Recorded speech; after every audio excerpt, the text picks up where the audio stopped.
And now, live from Hong Kong, it's Late Night with Goldthread. Our hosts for tonight, Gavin Huang, and our special guest, Bohan Phoenix. It's Late Night with Goldthread. Might not actually be nighttime.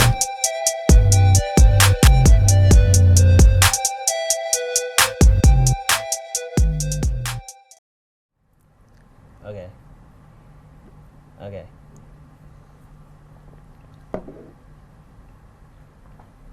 Hello and welcome to another episode of Goldthread Late Night. You just saw a video of Bohan Phoenix performing at Clock and Flap here in Hong Kong. It's one of the biggest music festivals in the city, and here we have Bohan in the studio. What's up, guys? Thanks for having me, Gavin. Straight off the music festival. How was that performance?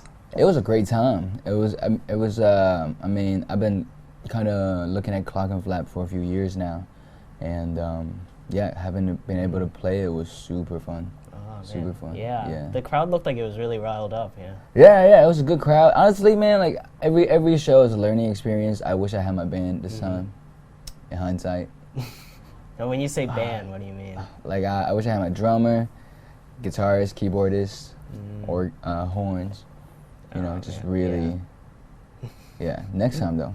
That sounds really funktastic. Yeah, funktastic. I see what you did there, guy. So for those of you watching who don't know, Bohan is a rising Chinese-American hip-hop artist, rapper, poet, artist. Let me see if I get this right. Chinese-born, Massachusetts raised, and now Brooklyn-based. Yeah. Can you tell me a little bit about your upbringing and how that got you into like hip-hop? Yeah, so I was born in Hubei, and then I moved to Boston when I was 11 to live with my mother. I grew up with my grandparents in Hubei, and as part of the learning English process, I was just watching a lot of TV, a lot of cartoons, right? Like, and emulating it back. And one of the movies I saw was just 8 Mile with Eminem, and it really wasn't the music that grabbed me because, again, I still didn't really speak the language. But it was the story, like, just I was kind of transfixed by his story and how he was able to stand out in a world predominantly of black artists and because of his music. And I just, at the same time, I was like, man, damn, maybe this shit could help me make some friends too. You know, so I was really attracted to what hip-hop was to him, and then like what it could be for me. And as time went on, it just became more natural to actually listen to the music and not be so obsessed with like Eminem, right? And then I joined a gospel choir in high school, and that's when I really got close to like music, like stepping outside of rap, you know, like.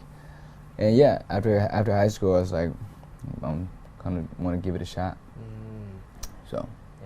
And then how did you get into hip hop after high school? Like how did you get first started like as an artist? Oh, so I was recording in high school. I went and got a job as a caddy, and I bought a whole bunch of equipment. So I was recording at my junior year. I sold my first mixtape in high school. I sold 150 copies for $5 each. Oh man.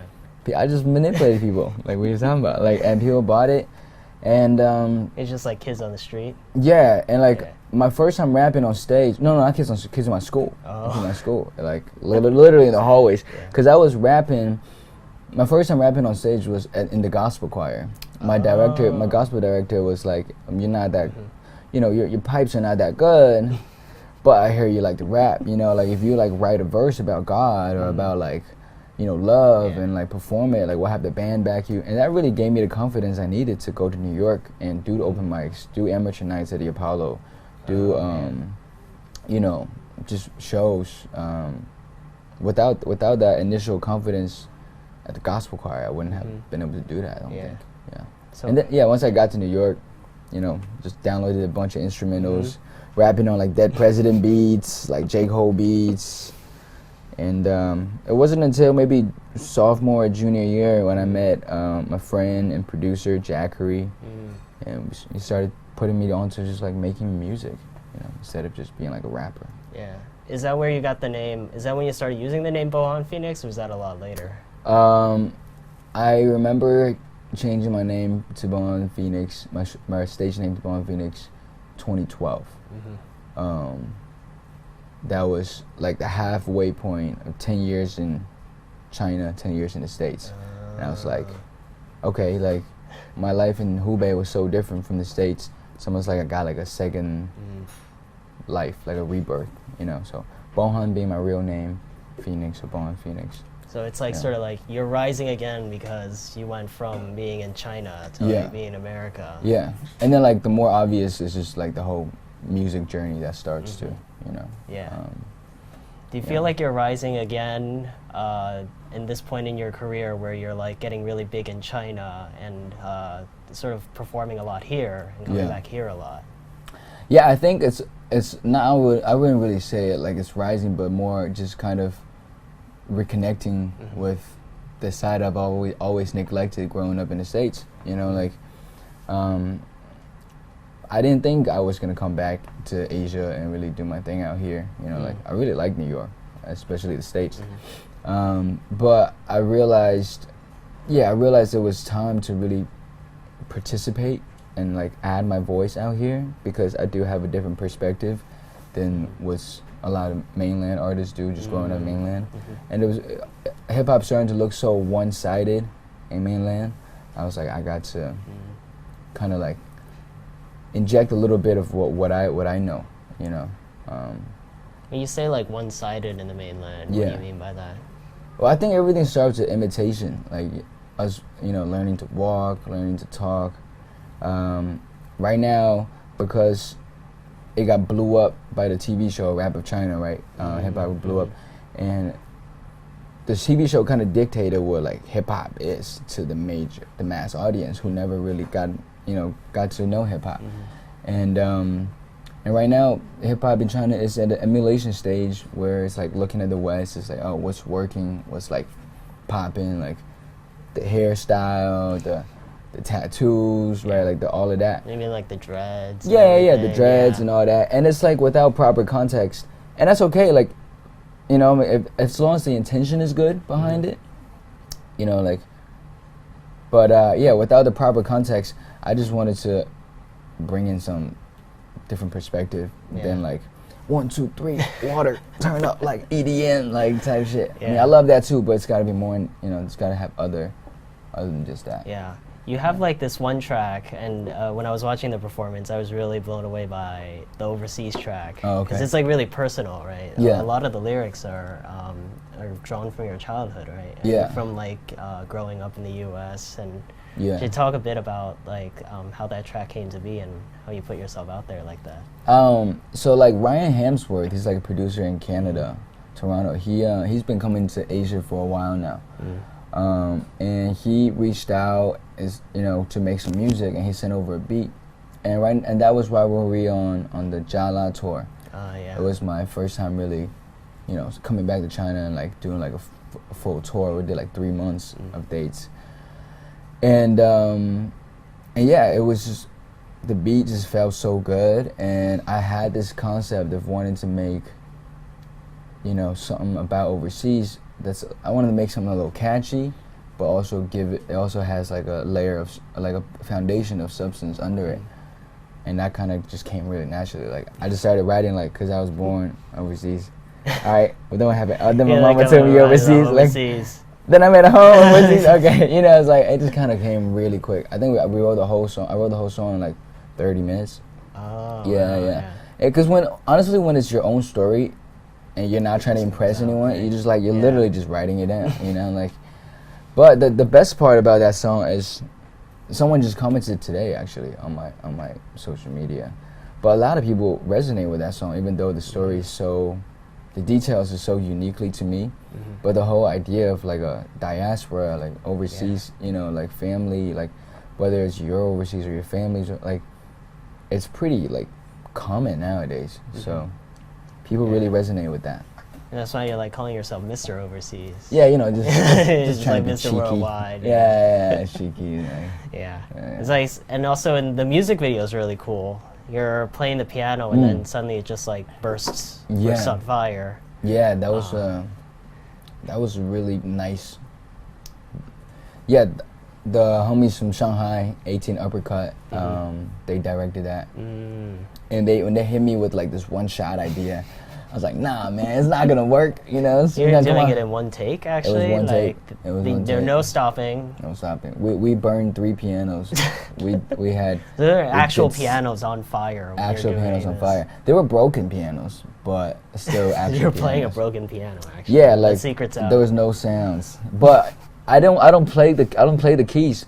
But I showed up 2 days before the shoot, and I spent 2 days to learn how to play it actually, just so I can look somewhat, you know, I get distracted by all the IEs on the screen.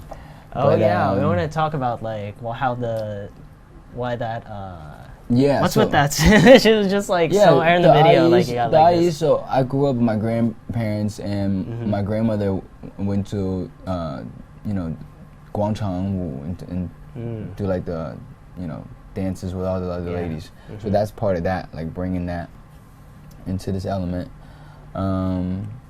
Yeah, and Did your grandparents used to like dance in these? my grandmother. Yeah. Yeah. And I would go with her. And did you ever learn how to do it yourself? you know, they're just floating. But yeah, so it was just a lot of elements from like my life in that video. Yeah. Cool. Yeah. And when you do go back to China now, you go back to Chengdu, not Hubei, right? Yeah. All my family's pretty much relocated. Oh, okay. And then there's like a pretty budding hip hop scene in Chengdu. A lot of like the biggest rappers in China are based in that city. How did that city become like a hotbed for rap artists? Yeah, so Chengdu, it's super chill and laid back, the vibe, right? But besides that, I think every organism needs an environment to breed that allows it to breed.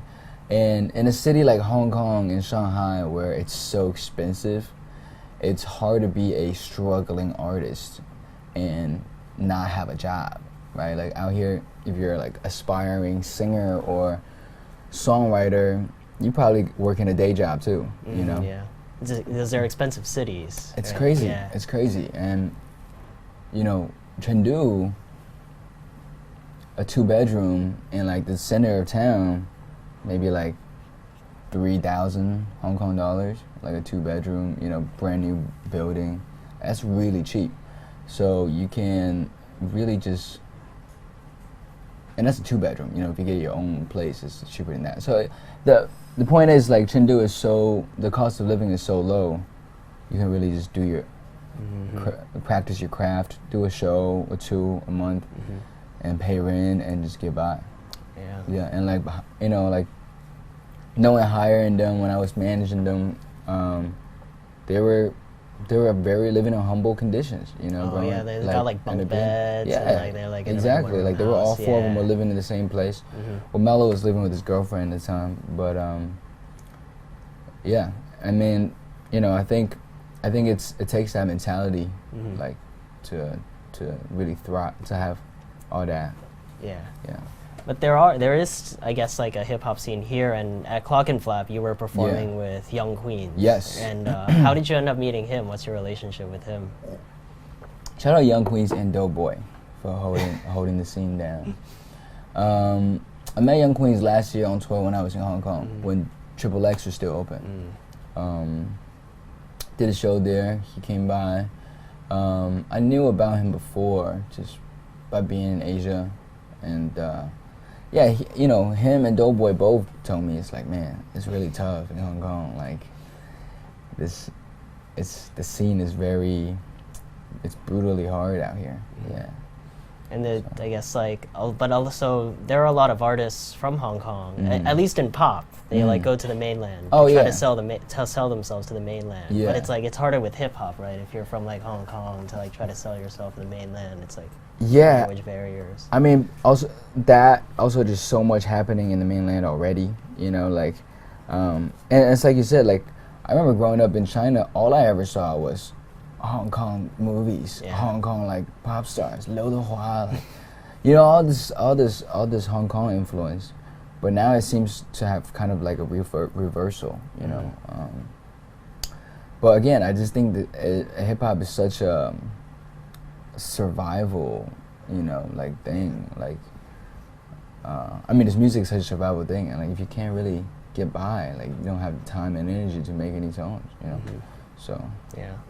Do you see yourself selling to the Chinese market? I guess, do you think in that way? Do you see China as sort of like a place that would buy your music, or is it? Well, right now, my music, when I perform, is way more resonance in the States. You know, because most of it is still English. There's some Chinese parts here and there, and you know, most of it's still in English. And in terms of like content, I think like absorbing like a content hip hop song. Like right now, China is like more just onto the fun part right now, you know. But yeah, I definitely want to have an effect on people out here with my music in Asia and in China.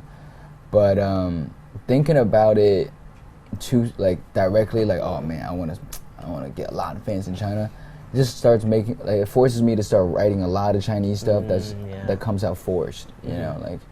At the end of the day, it's just still music. Like I just have to think about it. I try to think about it as like I'm just making hip hop music, and wherever that's gonna take me, it's gonna take me. Yeah. How do you know when you're writing, when you're switching between English and Mandarin? How do you know when to sort of do that? Yeah. So that's the thing. Like at first, it was all English, right? Then I was like, all right, let me add a little Chinese. Like a couple bars, maybe at the top of like a second verse or something. That's like experimenting. Yeah, right? yeah, like when I first started, you know? And then like, I perform it and people say, yo, that shit was hot. Like, whatever you're saying, shit was hot. And then I realized, man, I never really stopped enjoying a Spanish song just because I'm like, wait, I don't understand what they're saying, you know? Like, so it's like the vibes are there. And then I was like, okay, let me do like half a verse, you know? Then I was like, let me do a whole verse. I was like, all right, then let me do like just the hooks on it, you know. But then at one point it became like even for overseas EP, at one point it became almost, man, it almost became gimmicky. I was like, I gotta have Chinese, gotta have English. It got to a point where you're sort of like forcing yourself to add it in because you need to be that artist who does that. And it became like a safe thing for me to do. Oh, bilingual rapper, Bohan. You know, I was like, all right, yeah, this is what I do. I found my sound, you know? And then I realized, damn, I got really comfortable with that shit, you know? Like, and so basically now, you know, there's certain things you can express better with Chinese. Certain things you can say better, express better, or sound better with English. So it's really about when it's necessary now. You know, like I have full songs now that's all just English, you know, and I no longer feel the pressure of having to appease to my Chinese side by adding Chinese to every song.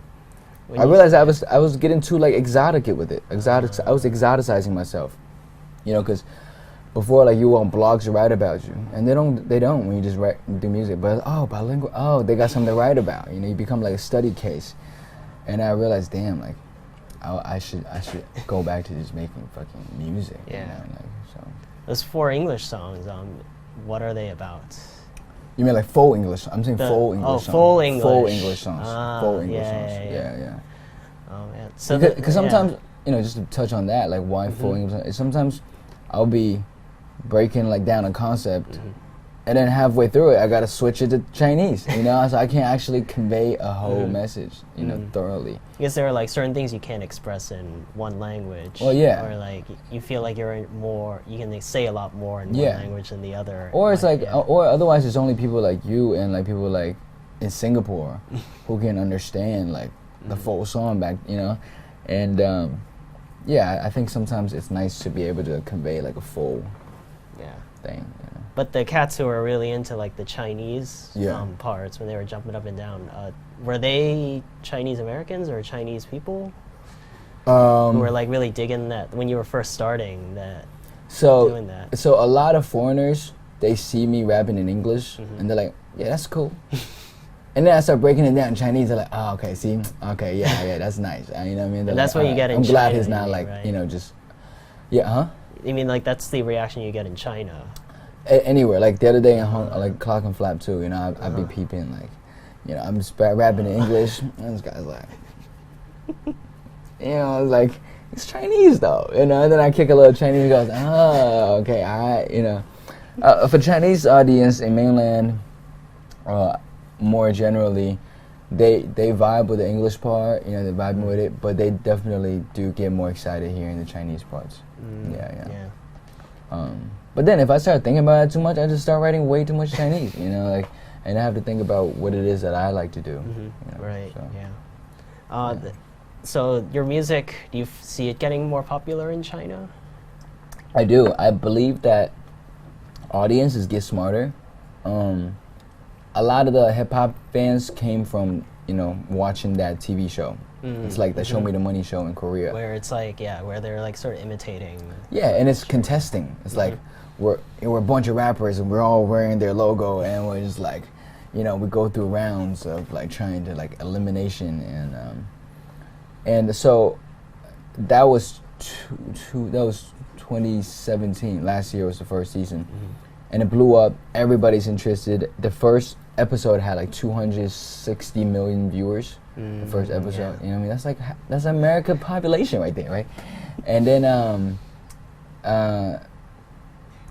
so you know that was like the beginning of it. But I think music is such like a bougie thing. It's like, you know what I mean? You want to feel like you're listening to the newer stuff. Right. You want to feel like you're listening to like the cooler stuff, like the different stuff, and the whole just turn up 1, 2, 3 trap like jump, you know, like.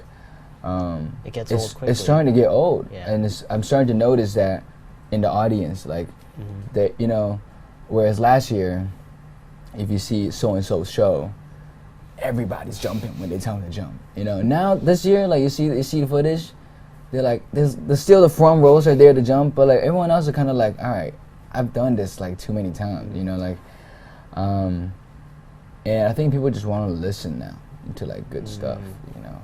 So I think there's more room to breathe in terms of for artists like me who don't want to just make the jalas and just the turn up stuff. You know, I made that to cater kind of to the audience. You know, it's still pretty subversive though. I feel only because the subject matter is like spicy food and like, you know. And you misspelled it. I misspelled it to touch on the bootleg culture in China. You know, a lot of people wear English shirts, have no idea what they're saying and it's spelled wrong, you know. And when I put that out, a lot of people in China, like, you know, were commenting like, damn, Bohan don't even know how to spell this shit. They actually thought you were like making a mistake. They actually thought I was making a mistake. Or it sounds like Indian or something. I'm like, man, I have the characters. How do you think I got the characters? I had to type out the correct opinion, you know. Yeah, well, I have it, you know, the sticker, JALA. I slap it up in Brooklyn sometimes. And the bodega actually think it's jalapeno, like you know, like jala, you know, like, so, which is the same thing, right? Like, like, you know, so it worked out. Yeah. But speaking of bootleg, it's like, when we talk about bootleg and appropriation and copying things, it's like, it sounds like in China, the old method of just copying what you see, copying black culture, copying what you see in movies or on TV is getting old and it's not working. You really gotta like come up with new stuff. I mean, bro, as long as you're a Chinese person doing hip hop, you're copying black culture. No matter how well you do it, it's from black culture. It's there. You know what I'm saying? Like that's the thing. Like all these terms, like Chinese rapper, blah blah. We're just all making hip hop music. I happen to be Chinese. You know, like a lot of people in China, Chinese rap, they're talking about like, this is 中国 hip hop, 中国 hip hop.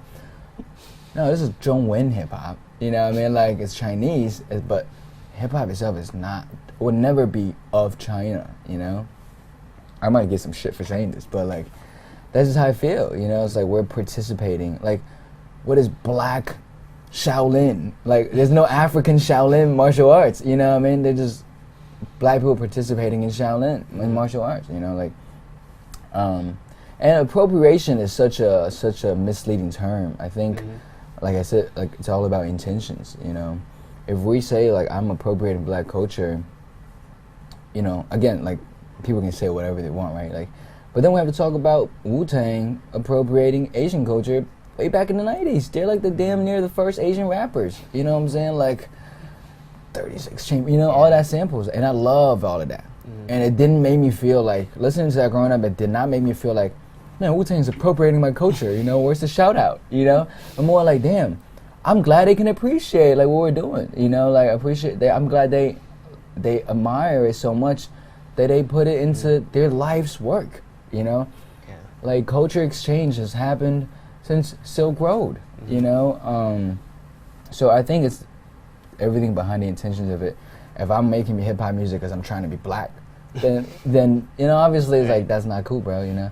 But if I like it because that's how I grew up on it, it like helped me make friends. It like helped me like identify myself in a foreign country. Like people can talk.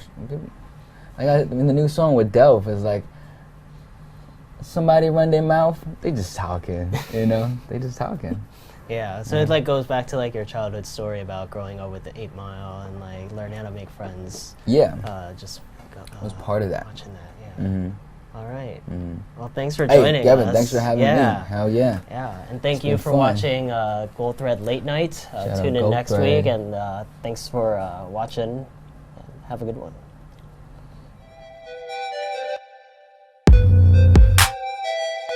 You've been watching Late Night with Goldthread. Thank you and come again.